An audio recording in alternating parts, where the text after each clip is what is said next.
My grandpa left me his cabin, but my mom handed the keys to my sister, said, "It's basically yours," and let her move in. I took them to court, and what I discovered in the trial blew me away. I never thought a simple text message could shatter my world.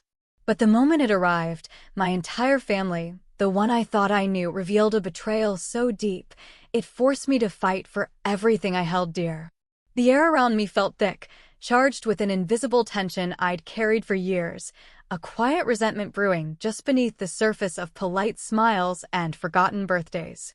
You see, I spent most of my life feeling unseen, like a background character in my own story, only acknowledged when there was a problem. And that problem usually arose when I dared to say no. For decades, I just took it, kept my head down, avoided making waves. But when my grandpa passed away and left me his cabin, something inside me snapped. That's when it hit me. My family didn't just overlook me. They saw me as a placeholder, someone to step over, walk past, or just hand off. I'm Ryan, and I'm 29. What started with my mother casually handing over a set of keys turned into a courtroom drama that flipped my entire existence upside down. Let me back up a little. I grew up in Pennsylvania, the youngest of three. I had an older brother, Kevin, and a sister, Brittany. My parents split when I was in middle school, and we mostly lived with my mom. She was one of those women who seemed to thrive on chaos, always juggling bills and jobs, always exhausted, always making sure everyone knew just how much she was sacrificing. Kevin left for college and never looked back. Brittany, though, she stayed close. Close to mom, close to the drama, close to whatever benefits she could extract. She was the golden child, always getting the extra slice of cake, the nicer room, the endless praise. I was the quiet one, the good kid, the one who didn't cause trouble, and the one who got overlooked. But there was one person who saw me, my grandpa. He was my mom's dad, a retired electrician with a quiet, stoic demeanor and a dry wit. He didn't talk much, but when he did, you listened. He owned this small cabin up north near Lake Harmony, surrounded by woods, silence, and pure peace. When I was a kid, we'd spend whole weekends there, just him and me. We'd fish off the dock, fix up the shed, chop wood, and sit on the porch sipping cocoa in comfortable silence. It was the only place that ever felt still, where I could truly breathe. It wasn't until after his funeral that I found out he'd left the cabin to me. Not to the whole family, not to all three of us. Just me. A handwritten letter was tucked into his will, addressed directly to me. It was short, just a few lines, but I read it 100 times. This place gave me peace.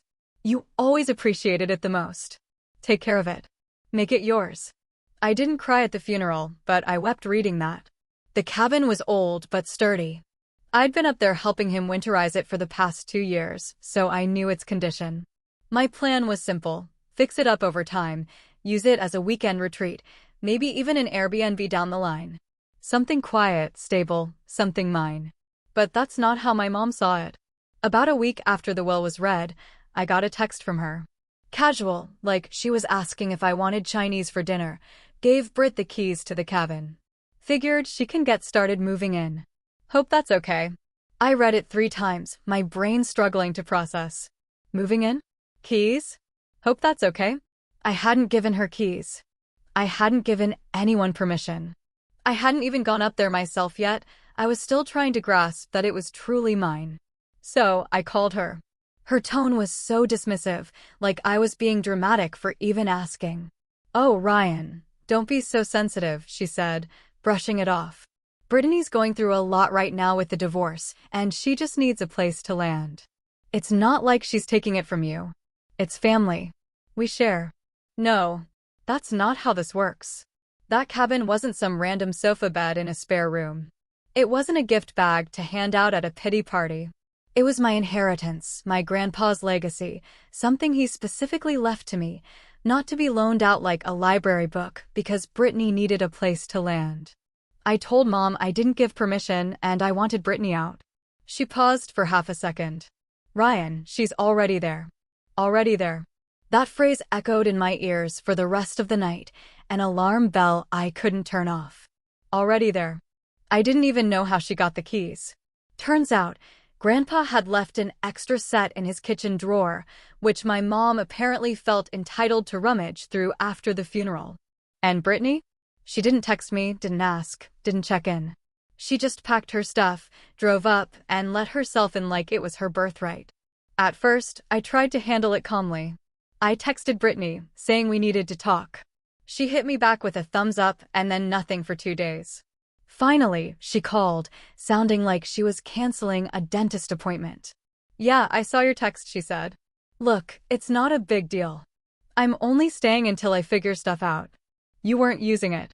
"I hadn't even been up there yet," I said, trying to keep my voice level. "Exactly," she replied, like that proved her point. I felt that familiar tightness in my chest, the kind where you know if you speak again, you might say something you can't take back. So I said, "I'm coming up this weekend. We'll talk then." She gave me a non-committal sure and hung up. I drove up that Saturday, still holding out hope that maybe it wasn't as bad as it sounded. Maybe she just brought a few things. Maybe it was temporary. Maybe she was sleeping on a couch and keeping the place tidy. Nope. I pulled up the driveway and my stomach dropped. Brittany had moved in, full on. Her SUV was there, potted plants on the porch. She'd painted the front door blue. There was a wind chime. A wind chime. And kids' toys in the yard, her son's. Her ex had taken off 6 months ago, leaving her with a 5-year-old and a pile of debt. That sucks. I sympathize. But that doesn't give her the right to steal my inheritance. When I knocked, she answered in sweatpants and a hoodie, holding a coffee mug, looking like she'd just finished watching an episode of Fix Her Upper. "Hey," she said, like I was somebody from college just dropping by. "Wanna come in?" I made cinnamon rolls. I didn't even move. "You painted the door?" I asked.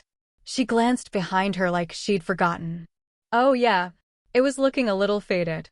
I figured you wouldn't mind." I minded. I walked in, and the place looked like she'd been there for months. Rugs, curtains, her son's drawings on the fridge. Half the furniture had been replaced. My grandpa's old leather armchair, the one he used to nap in, was gone. I couldn't even see it anywhere. She'd replaced it with some IKEA beanbag monstrosity. I asked where it went. "Oh, it was all scratched up," she said. "Probably had mice." I donated it.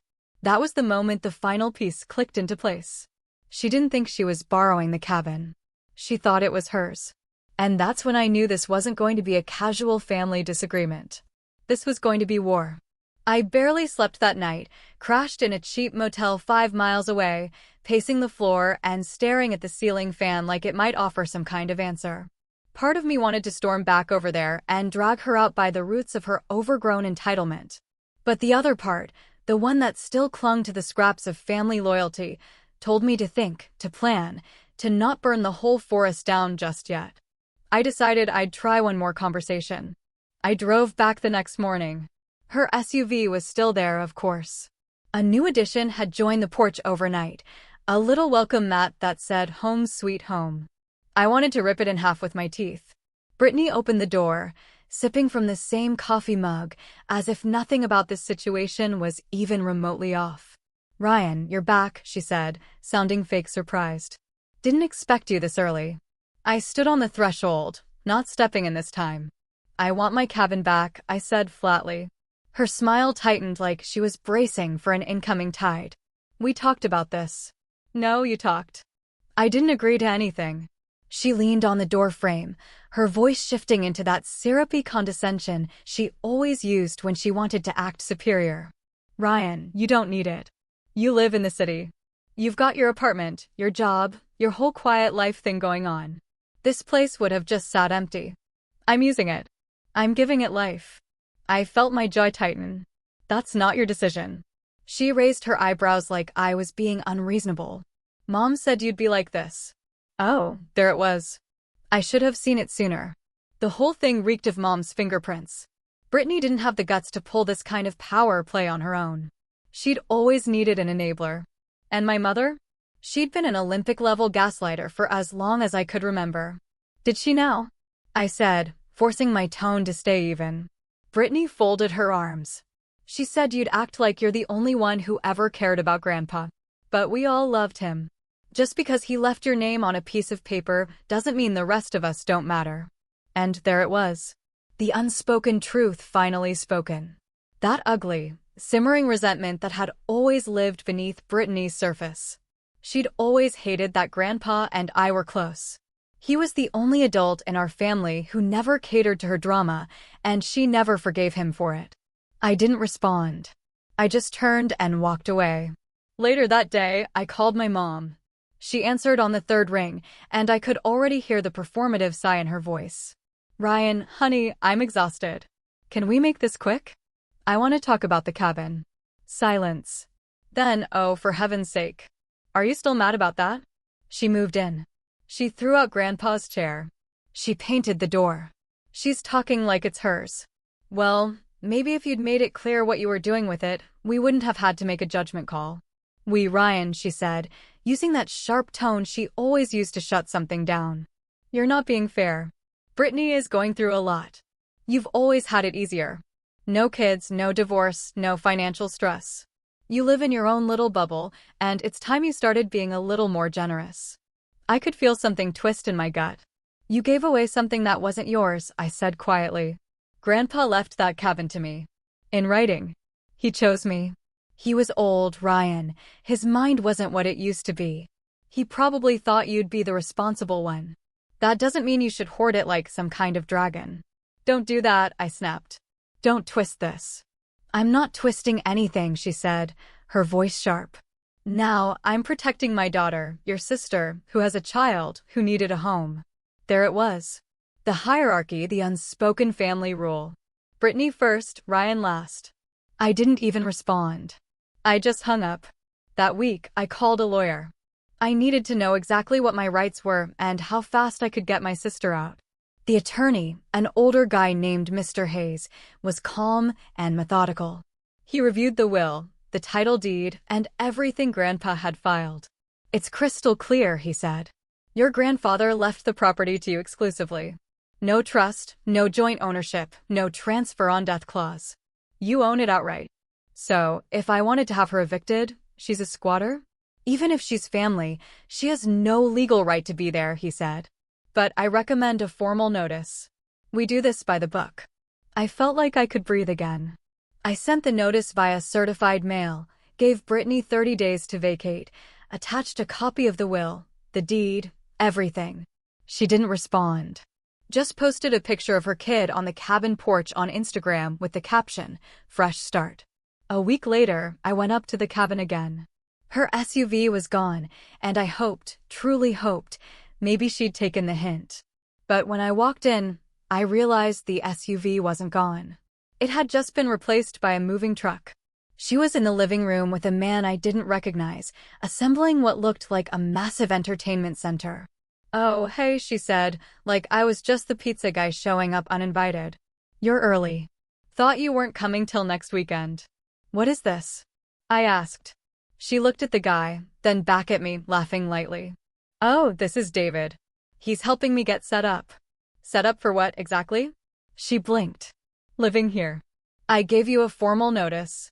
"Yeah, and I ignored it," she said with a shrug, like I'd just handed her a party invite she couldn't be bothered to RSVP to.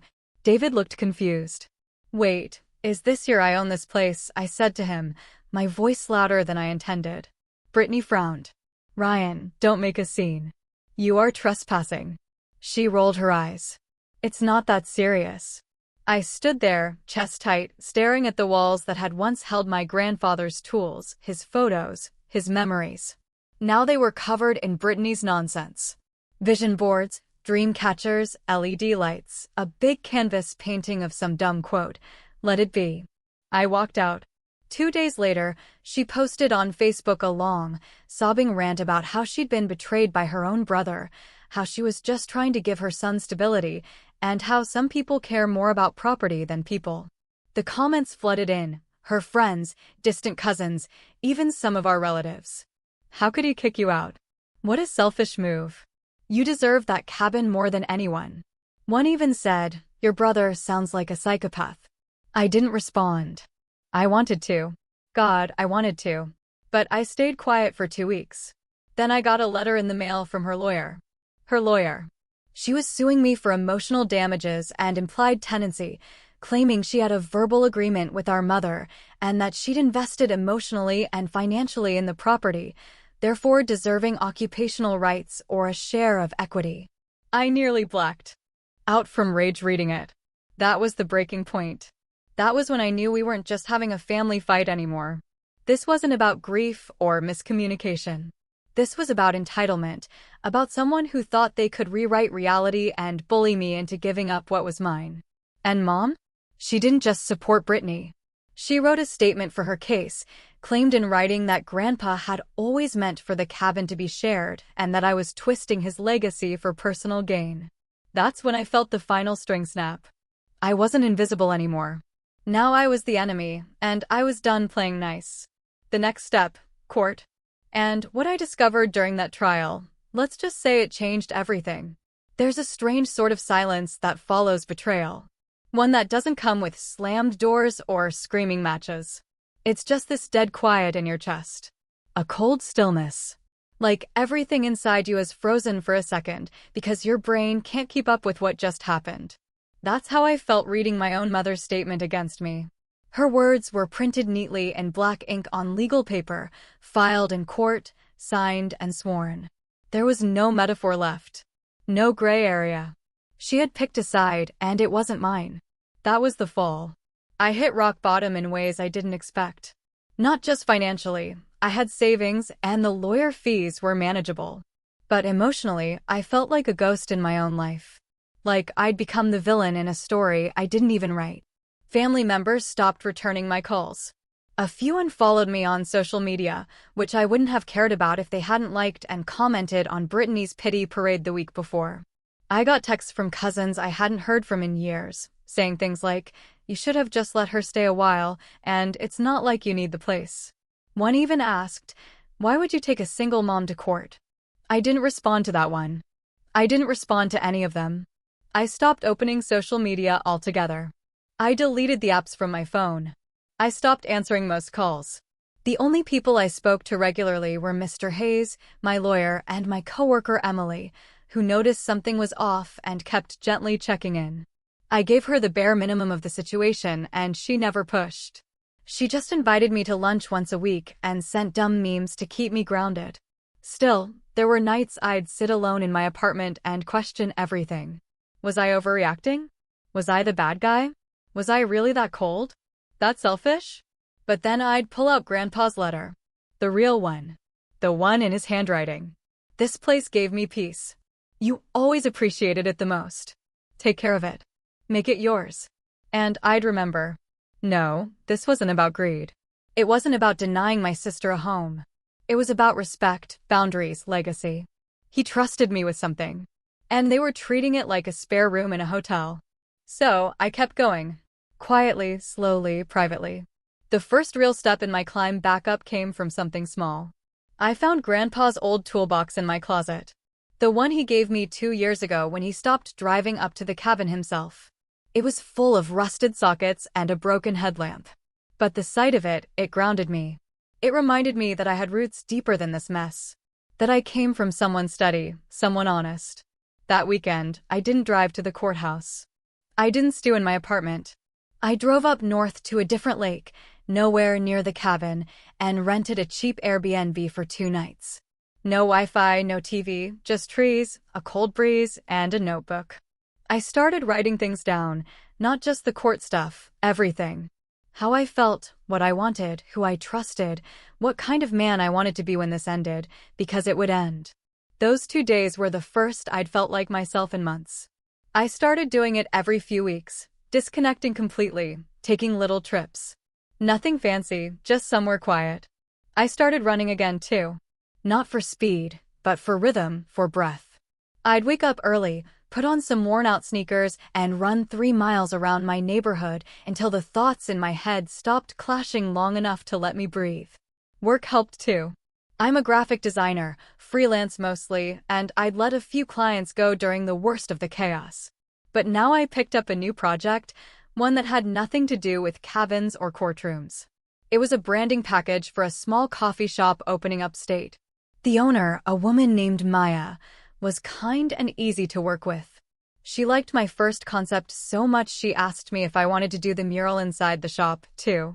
I almost said no, but something in me said, why not?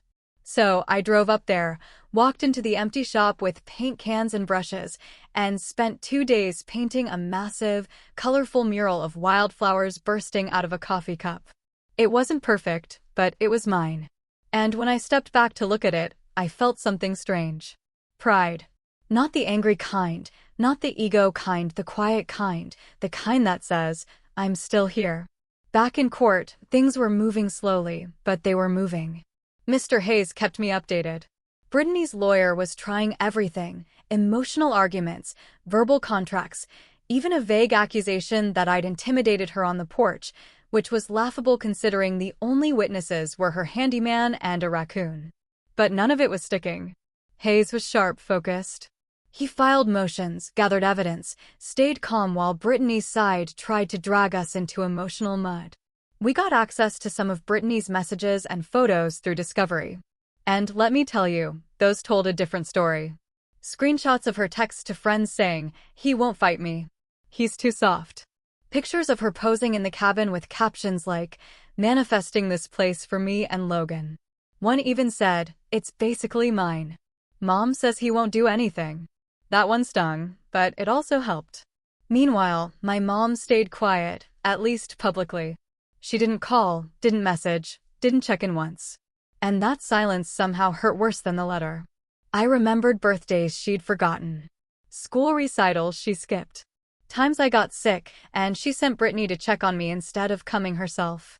I remembered her calling me overdramatic at 13 when I cried after my pet dog died, telling me, boys don't act like that. I remembered her giving Brittany the last slice of cake at Grandpa's 80th, even though he told me to save it. These memories didn't flood in all at once. They came like waves, small, then bigger, then crashing. And one night, sitting alone in my apartment with a bowl of cold rice, it hit me.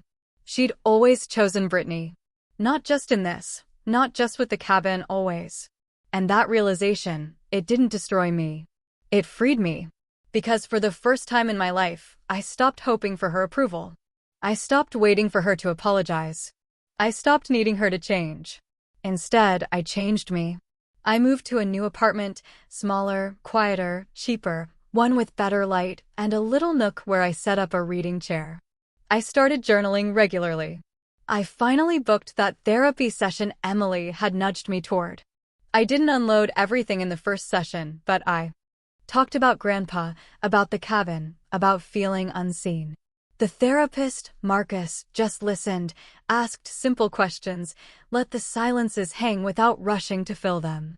At one point, I told him, I think I used to believe if I was just good enough, they'd treat me better. And he said, what if you were already good enough and they just weren't capable of seeing it? That one stuck with me for weeks. By the time the trial date was officially scheduled, I was ready. Not just legally, but emotionally. Brittany didn't scare me anymore. Neither did my mom. They weren't some towering force I had to dodge or please. They were just people. People who made choices, and I had the right to make mine. Still, I won't pretend I wasn't nervous. The night before the trial, I barely slept.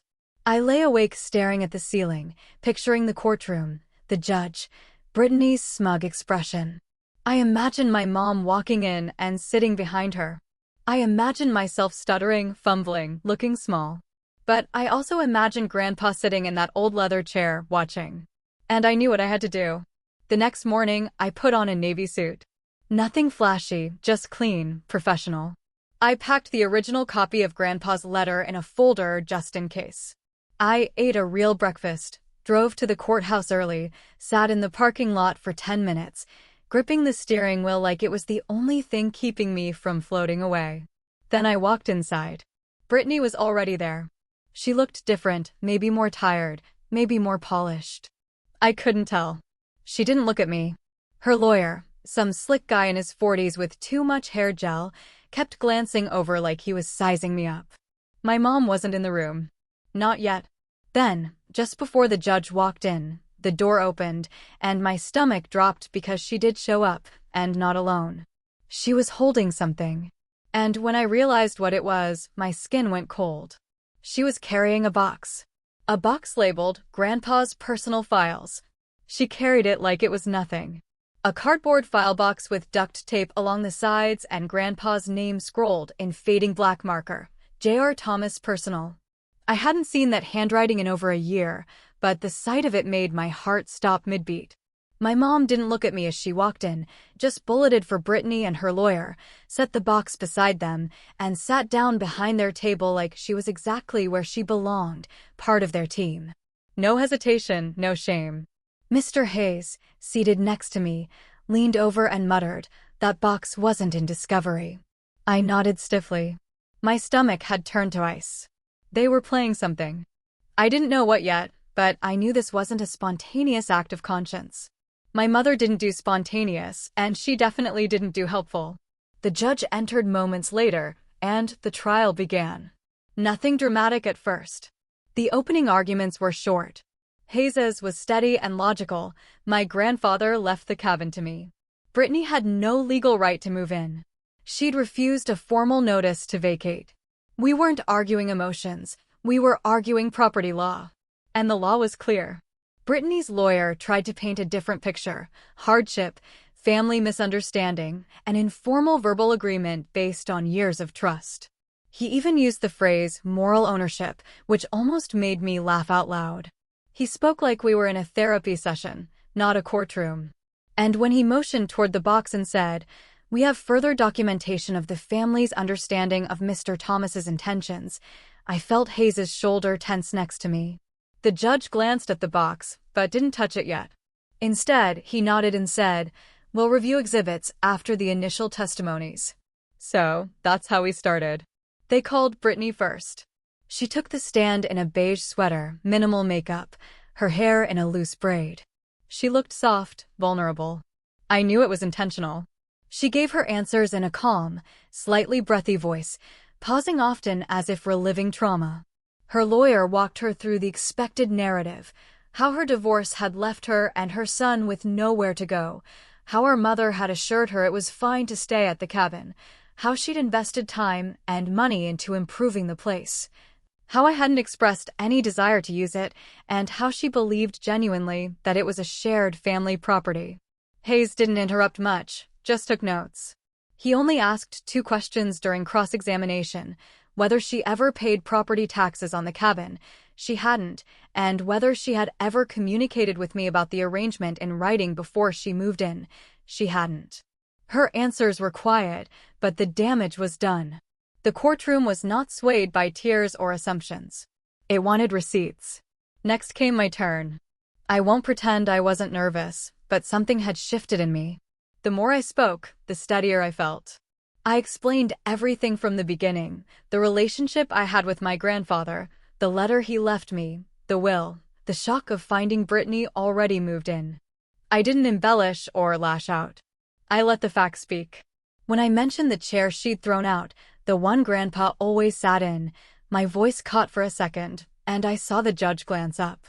I don't know what he was thinking, but I knew he heard it. The weight of it, the loss beneath the conflict. Hayes's final question to me was simple. "Ryan, what does the cabin represent to you?" I paused, not for effect, but because the answer came from somewhere deep. "It's peace," I said. "It's the one place I ever felt like I mattered. My grandfather gave it to me because he knew I needed it and because I respected it. I never saw it as a trophy or a handout. I saw it as a responsibility." The room went still. Then it was Mom's turn. She wasn't called to the stand immediately. First, Brittany's lawyer introduced the contents of the box. They claimed it contained informal correspondences, personal notes, and property-related documents that supported Miss Thomas's belief that the cabin was intended as shared. The judge allowed the submission, and the bailiff carried the box over. I watched with clenched teeth as papers were sorted and a few selected items handed to the court clerk. Brittany's lawyer then motioned to call their final witness, my mother. She walked up slowly, every movement calculated. I couldn't tell if she was nervous or simply playing the role of the neutral matriarch. Her expression was mild. Her eyes didn't once meet mine. She swore her oath, took the seat, and folded her hands neatly in her lap. Her lawyer began, "Ma'am, can you describe your understanding of your father's wishes regarding the Lake Harmony cabin?" She gave a soft sigh, like she'd been holding this in for years. My father was a very private man. He didn't always explain things clearly, especially when it came to paperwork. But he often spoke to me, as his daughter, about wanting the cabin to stay in the family. He didn't believe in favoritism. He just wanted it cared for. And did he ever suggest that Ryan should be the sole owner? She tilted her head slightly. Not to me. In fact, he expressed concern about isolating one child over the others. He told me multiple times he hoped the cabin would be a shared refuge for all the grandchildren. Her voice was syrupy smooth, practiced. Brittany's lawyer then produced a handwritten note from the box. "Is this your father's handwriting?" She glanced at it and nodded. "Yes." "And what does it say?" She read aloud. "Whoever has the cabin must remember it's not just a house. It's a legacy. It's for everyone who finds peace there." Brittany's lawyer beamed. No further questions. Mr. Hayes stood slowly. "Miss Thomas," he began. "Did you have access to your father's files before or after his death?" "I helped organize them after the funeral." "Were you the executor of his will?" "No." "So, you weren't authorized to handle or distribute property documents?" "I was simply trying to help." "And yet, you provided your daughter with keys to the cabin." "I believe she had every right to be there." He nodded. "Was that belief based on legal advice or emotional preference?" She stiffened. "It was based on what I knew of my father's wishes. Even though those wishes were clearly documented in a legal will naming only Ryan as the beneficiary." Silence. He leaned forward, voice calm. "Miss Thomas, did you ever tell Ryan you were giving Brittany the keys?" "I texted him after." "After? So not before?" "Not with his consent." She hesitated. "It was an emergency. Brittany had nowhere else to go." "So, you made an executive decision regarding property that wasn't yours. And now you're attempting to validate that decision retroactively. Is that correct?" "I was trying to keep the family together." Hayes nodded, then pulled something from his folder. "A copy of Grandpa's letter." "One last question. This letter in your father's handwriting, left with the will. Does it contradict anything you've said today?" She blinked, reading it. "No, but thank you." No further questions. She was dismissed, and that was when everything changed. After the judge called for a short recess, Hayes pulled me aside. "She slipped," he said. "What do you mean?" She admitted she wasn't executor, that she handled private documents after death without permission. That's a problem for their side more than they realize. But she didn't lie about the note. "She didn't have to," he said. "Because that note? We're going to use it, not the way they think." Back in the courtroom, Hayes submitted a motion to cross-examine the full contents of the file box. Since it had been entered as an exhibit, the judge approved it. And here's where the setup truly began. Hayes went through each document with a fine-tooth comb. Most were inconsequential: old water bills, property maps, repair estimates. But then he found something they must not have noticed or thought irrelevant: an insurance policy update from 3 years ago. One that named me, and only me, as the cabin's sole listed resident in the event of structural damage. Hayes smiled. "Why would your grandfather list Ryan as the sole policyholder 3 years before his death if he intended the cabin to be shared?" he asked aloud. Brittany's lawyer fumbled for a response. But the judge held up a hand. "Let's proceed," he said. "And I'd like to hear more about this document." Hayes whispered to me later. That alone could destroy their emotional argument. But we're not done. Over the next 2 days, Hayes quietly laid the groundwork. He called the notary who witnessed Grandpa's will. He brought in the cabin's former property manager, who testified that I was the only one who ever visited or maintained it. He even pulled banking records that showed Brittany hadn't spent a dime on repairs, contrary to her testimony. Piece by piece, the house of cards came down. And then Hayes made one final subtle move. He hinted to the court that a countersuit could be filed for trespassing, damage to private property, and fraudulent misrepresentation, all stemming from the unauthorized occupation of the cabin. Brittany's face paled. Even her lawyer looked uneasy. But Hayes didn't file it. Not yet. He was waiting, watching, setting the trap. Because now we had leverage. and leverage meant power. The courtroom smelled like dry paper and weak coffee. The kind of place where stories go to die unless someone fights to keep them alive. I'd sat through 3 full days of testimony, slow-building tension, and smug side glances from Brittany and my mother. But today, day 4, was different. Today, the trap would snap shut. It started quietly. Hayes requested permission to introduce one final exhibit, an affidavit signed by the notary who witnessed Grandpa's will. The judge nodded, and Hayes handed over the document like it was nothing special. But it was. Because in that affidavit, the notary stated under oath that not only had Grandpa clearly indicated that the cabin was to go solely to me, but that he specifically mentioned not wanting Brittany or my mother to meddle with it. The exact quote, "My grandson Ryan is the only one who never took from me. The cabin is his. Tell the others not to touch it. They'll twist it into something it's not." When the judge read that line aloud, the silence in the courtroom shifted. He didn't say anything for a long moment, just stared at the page. Brittany's lawyer leaned over and whispered something frantically into her ear. She blinked, looked toward her mother. Mom's lips were pressed so tight they were almost white. Then Hayes stood up slowly and asked to proceed with our final motion. This was the part they never saw coming because while they had been so busy trying to take the cabin, we'd quietly been documenting the damage they'd caused. Hayes laid it all out. Brittany had replaced structural elements of the cabin without a permit or licensed contractor. She'd sold or thrown away multiple heirlooms, including Grandpa's chair and an antique fishing rod set valued at $2,000 in the estate inventory. Her son had left permanent marker drawings on the pinewood wall in the guest room. She posted about it on Instagram, captioned, "Oops, too cute to be mad," followed by a grinning face with sweat emoji. She had painted, drilled, mounted, and disposed of property, all without my consent. We had the receipts, the photos, the appraisals, the social media posts, all collected, time-stamped, and packaged neatly in a folder labeled Unauthorized Alterations.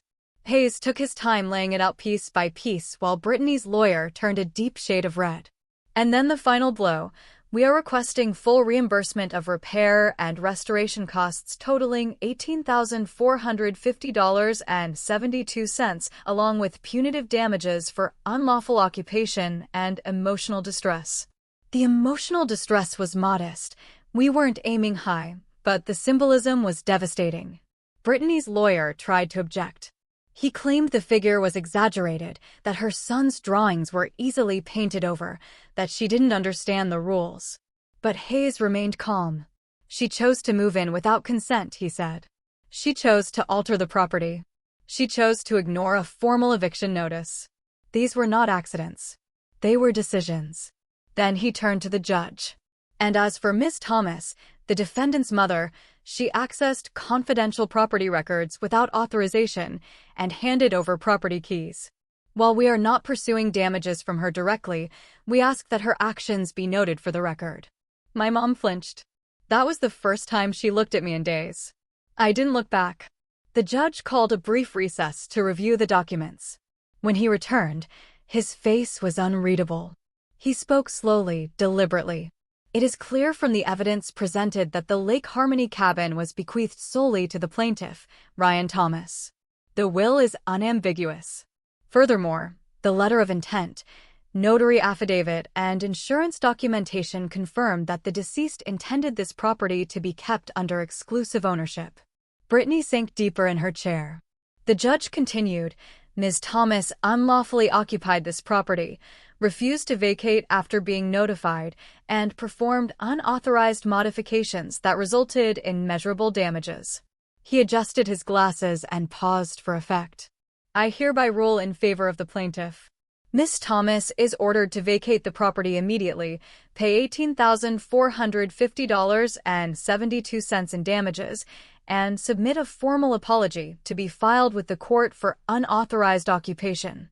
Brittany's mouth fell open. An apology? The judge looked at her flatly.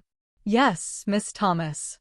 A written acknowledgement of your unlawful conduct is the least you can offer. Then he turned to my mother.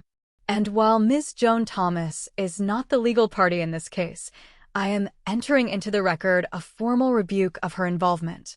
Accessing estate records and distributing property access without legal authority is not just inappropriate, it is unethical. My mother's face was stone, but her hands gripped the edge of the bench like she needed it to stay upright. Court adjourned. I stood up slowly as Hayes packed up his papers. Brittany didn't say a word. She grabbed her purse, ignored the apology order like it was a joke, and stormed out. My mom followed her, fast and stiff, not once looking back at me. I didn't follow. I didn't chase. Hayes looked at me and smiled slightly. You did good, Ryan. I didn't win $1 million, I said. No, he said, but you defended yourself. You honored the man who trusted you, and that's worth more. I gave Brittany 2 weeks to move out. She tried to drag it to the deadline, but I had someone on site to supervise.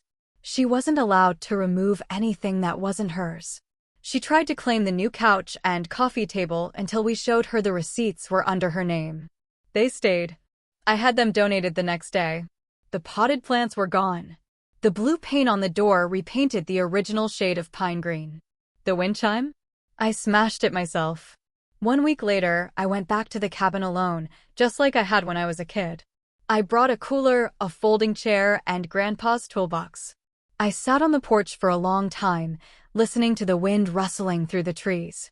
There was no drama, no yelling, no tension. Just silence. Just peace. I did eventually get the apology months later, in a short typed letter full of legal jargon and zero remorse. But I didn't need it because the real apology wasn't words. It was the empty porch, the returned keys, the locked door. My mother never reached out. Not even a passive-aggressive text. I think in some twisted way, she still believes she was doing the right thing, that she was keeping the family together. But the truth is, you can't protect family by destroying someone else's sense of self. You either see the people in front of you or you don't. And she never saw me.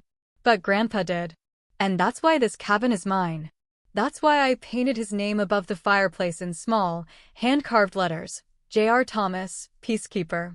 It's not for Airbnb anymore. It's not for the family. It's not for Brittany. It's for me. Because sometimes, revenge isn't about fireworks or screaming matches. Sometimes it's just about sitting on a porch you earned, sipping coffee from your own mug, and listening to the wind that no one else can take away from you. What would you have done in my place?